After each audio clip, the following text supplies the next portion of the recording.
দেশের বেশ কয়েকটি স্থানে বিক্ষিপ্তভাবে সংঘর্ষের ঘটনা ঘটেছে। বিভিন্ন প্রার্থীদের সমর্থকের সংঘর্ষে উত্তেজনা এবং আতঙ্ক ছড়িয়ে পড়ে ভোট কেন্দ্র সহ আশপাশের এলাকায়। পুলিশ ও সেনাবাহিনী তৎপরতায় নিয়ন্ত্রণে আসে পরিস্থিতি। সংঘর্ষে বেশ কয়েকজন আহত হয়েছেন, তাদের হাসপাতালে ভর্তি করা হয়েছে।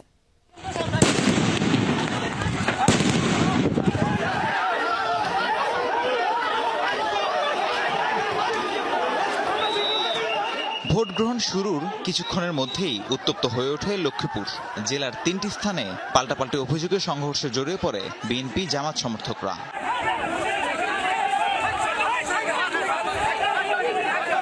ভোলা ৪ আসনের একটি ভোট কেন্দ্রের পাশে মারামারি হয় বিএনপি ও ইসলামী আন্দোলনের কর্মীদের মধ্যে। আঞ্জুরহাট মাধ্যমিক বিদ্যালয়ের পাশে মারামারিতে আহত হয় দুই পক্ষের অন্তত ৪ জন।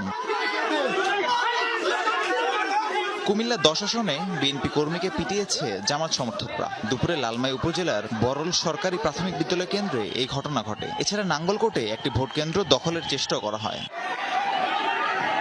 ব্রাহ্মণবাড়িয়ার সরাইলে বিএনপি জোটের প্রার্থী জুনায়েদ আল হাবিবের সমর্থকদের সাথে হাতাহাতিতে জড়ায় স্বতন্ত্র প্রার্থী রুমিন ফারহানার সমর্থকরা।